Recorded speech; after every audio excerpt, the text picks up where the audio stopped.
Michel Prado recently received his second pro skate, but it's been a rough journey to this point, being attacked, falling into a coma, and having doctors say he would either survive in a vegetative state or die was not that long ago. And we're going to dive into all of that and more. All the stunts are performed by professionals. Do not attempt this yourself.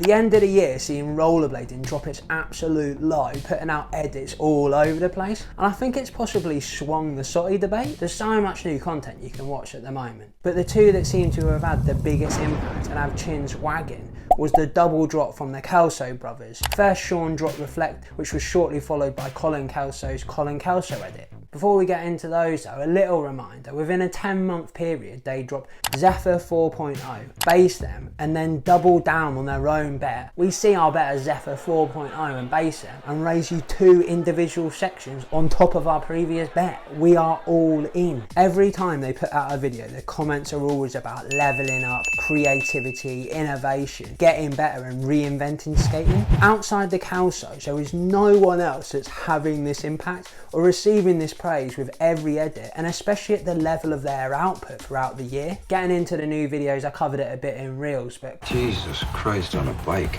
I know the expectations are always high, but it felt like another step forward for skating to have this level of drive to continue to evolve and innovate after all this time is baffling. The peak of their ability seems to keep moving. They've got so many strings to their bow now, it's a harp, man. Oi, oi. Is their peak now, or was it in the past, or are they going to peak this year and better what they did last year? Echoing what I've said before, once you've mastered movement on skates, but you still keep refining, exploring and pushing what you can do, the Kelso brothers is what you get. It's a masterclass in skating and rollerblade centric tricks. You'll get people banging on about, oh, the only way to progress rollerblading is to go bigger and take more risks. Is it fuck? Here's a comparison for you. We've only mapped 20% of the world's ocean, and I think it's something ridiculous like we've only actually explored 5% of it, but we've been to the moon. A bit like rollerblading, we shot for the moon, went through all the extreme massive stuff, but there's so much ground level stuff, so much stuff closer to home that we just haven't bothered with. But that's what you're seeing now. Actually skating better, better movements with the actual skate, rollerblade centric tricks. Aldalego made a great point as well, that both Sean and Colin ride flat in creates and them frames. That is mad. Neither of them are a wish frame where it's got protective bits for the wheels or anything. They are going raw flat. They are skating on hard mode. Skating ground control, featherlight free frames with the anti-rockers taken out, raw caveman style, first year of rollerblading, I just fancy learning grinds style. I think you should almost be disqualified for that. The Kelsos are playing 18 holes of golf and other people are just knocking golf balls into canyons and counting that. Talking of frames actually, Sean's edit was in promotion of his new frame with Create called Reflect, because it's got this mirror in it, and Brian went all out, spending a hefty amount of time theorising, then an even more hefty amount of time building an infinity mirror box to get that cool kind of trippy intro and promo shot. Great to see this kind of effort for just the intro and a product shot. Joe Atkinson got gums flapping when he posted a reel wearing the Weekend Them 909s, and orange does look good on him. Interestingly, he disabled the comments. My guess is that they're Umberto's, but I'm sure he has a good relationship with John, so who knows. If he did decide to skate for anyone else, who do you think the best fit would be? Dates and locations for this year's Blading Cups have been posted up, and it's off to Indonesia. John and the team obviously had such a good time out there on tour, knocked back a few Sarabas and thought, fuck it, let's have the Blading Cup here. Judging by the video, which is a spot on tour video, it looks like they've got a great little scene out there, enough to have John jumping off the ceiling. Cool to see some more footage of Little Al Ramadan, and it looks like they ran riot in this Dreamland Plaza type area. It looks like a skate park, but I'm pretty sure it's not meant to be, and I think a Blading Cup out there would be a great move. Get saving those pennies.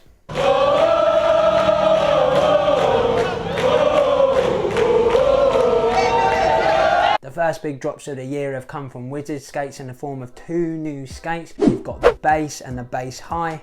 If you picked up Re-Embark, you would have noticed them wearing the skates and that. I don't know if they were prototypes or the final product, but the final product is here. And like what people first noticed is that it's an FR and wizard shell when previously they'd been selling Seba boots. Great to see them getting ratchet straps on there. The high version uses 2 Velcro straps around the cuff, and you have a high version of the Intuition wizard liner, and I think they look really nice. It's quite a busy boot, but they've kept it looking really clean, which is an achievement in itself. They're actually already proving pretty popular with many of the sizes selling out, so if you're keen to get a pair, I'd get onto it as soon as possible. I haven't seen too many complaints about the prices either. It's mostly just been mentioned when people are saying, oh, it's a little out of their budget, or they'll have to save up a bit before they get them, because I think people realise that wizard skating, like, they've always promoted themselves as a high-end brand. Adapt could probably learn a lot from wizard skating in regards to that, rather than repeatedly shooting themselves in the foot and having their judgment consumed by vanity.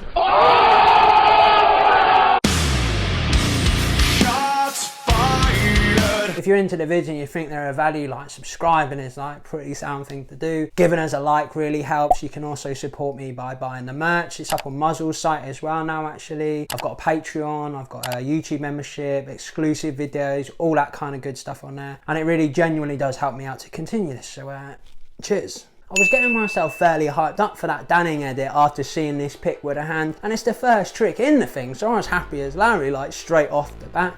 Actually, almost every trick in the video has a corresponding pick, which I think is really cool. There's loads of great bits in there, a quality display of great aerial control. Like Danning is the full-on all-rounder. He is a 5-piece menu, plus he throws in an exotic trick or two, as seen in this wall-wide combination thing right at the end, which also had a pick to go with it. And that was Mesmer's 8th edit of 2023, and that's pretty good going. Another week, another stupidly talented Japanese skater, this time Jun Shoha, who is 15. The edit starts with a switch front torque, then a regular front torque.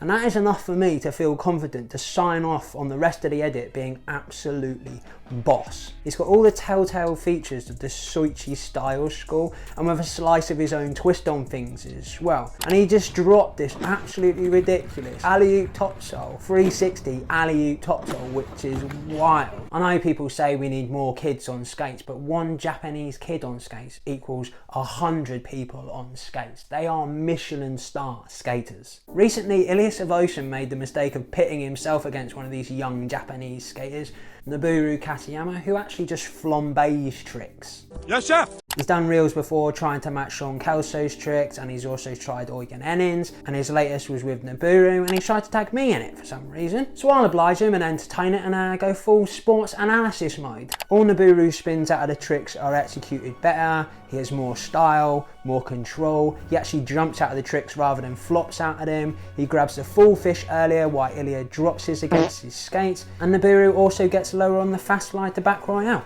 So in summary, Ilia tried to match someone who is younger than him, isn't a pro like he is, hasn't had 3 signature skates like he has, and you couldn't match him. I do think the format is quite fun, although it feels a little bit like forced skate. Sticking with Roces, they recently put out Come On, the team's visit to Valencia after Winter Clash. Really great to see their new young ambassadors Kate Bedrata and Yuto Akiyama featuring in the video. And I think it's important they get them involved in as much as they can. I think Fran Fama is a bit of a dark horse actually in the Roces team. He always brings something interesting for me personally, but ultimately it's Nils and especially Big Yuto who carry the show, which is a feeling reflected in the comments. Yuto is a style don and has some unreal tricks in there. It's a tough choice between his last trick and Nils' line ending with the fist cess slide to Makio to top acid to Sav cess stair bash as to which is my favourite trick. I did find it odd that they waited like almost a year to put this footage out and like didn't add anything else to it. It's also a little bit odd the timing of it as well, like it had just come out that Roces had been sold. So you'd think they'd come out with like a banger, or at least like stack up a load of clips, like wait, and then drop something like monumental, because this one like just felt a little bit flaccid. We've been sold. Here's a nervous squeaky fart. Just before the end of the year, Gawds posted the rebirth of Michel Prado documentary. It features interviews with Michel, his mother and father, telling the story of how he almost died. Around 2015, he was viciously attacked for waxing coping at a skate park. A guy came from behind him and booted him in the head. resulting in him falling into a coma. The doctor's prognosis wasn't positive. They told his father they only seen 2 outcomes. He was either going to die, or if he did survive, it was most likely he'd be in a vegetative state. Fortunately, he defied the odds and came out of the coma. He had lost function on his left side, but through recovery, lots of hard work and determination, he got his strength back and was able to return to skating at professional level, even recently receiving his second pro skate. There's loads more to the documentary covering his youth, passion for skating, how becoming a sushi chef helped his journey. It's an incredible story charged with emotion which you need to check out. And although this story was particularly harrowing, I'd love to see more documentaries in rollerblading because I think they're of huge value. Rassard Johnson also posted a kind of mini-series with Demetrios George called Escaping Fear and Mastering Rollerblading, where he spends the day with them trying to do exactly that on some monster spots. They're really good and insightful, and there's a proper heartwarming bit where all the kids lose it over them landing a trick on the Dallas kink rail.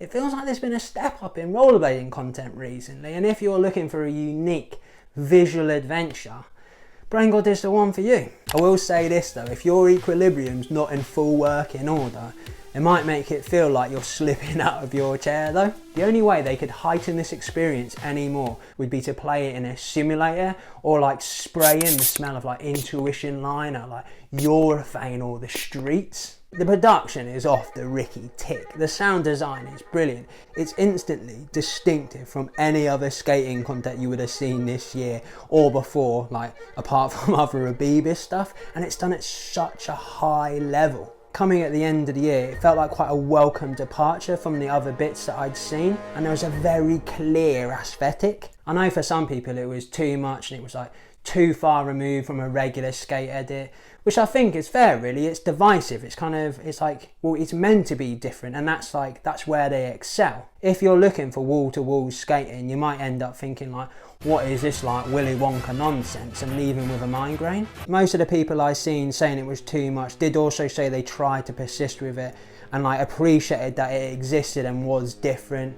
I sat down and watched the whole thing in one go and was happily absorbed into it. I think if you skip through it, it could be a bit jarring, not all the skating hit with everybody. Again, I think that's fair, but there is loads of really good skating in there. You've got that mad drop-in cess-slide from Beer. It's one of those tricks that's so ridiculous you end up laughing. Bits from Broskow in there.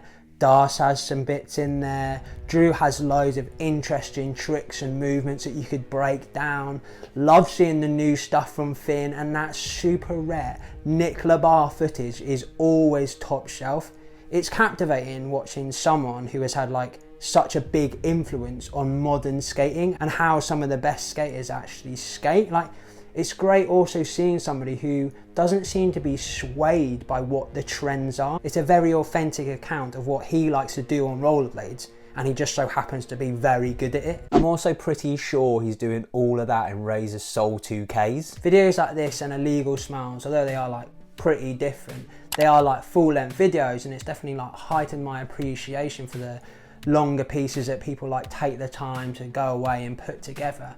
And it got me thinking actually how amazing it would be if some of the top skaters disappeared off the social media for a little bit, maybe 3 to 6 months or something, just worked on an edit and then dropped something. You'd be oh my god, this is unbelievable. Imagine if the Kelsos disappeared for 6 months before they released those last 2 sections or base them or something like that. You'd be crap. What is going on here? How are they so far ahead? Nobody's doing stuff like this. I mean, I understand the benefit of social media, that that raises the bar for everybody, because you get to see what people are doing pretty much a day after they've done it and stuff. You're okay, that's the new standard, that's the new thing we're going for. But be interesting. Talking about taking your time to film and edit, Vibralux Media and Tien have posted up Time Flies, which is 5 years of Tien skating. It all started in Australia in 2018, and they've been filming bits for some with Adam, some with his mates from across the world, collecting bits from then until 2022. So it was 5 years of skating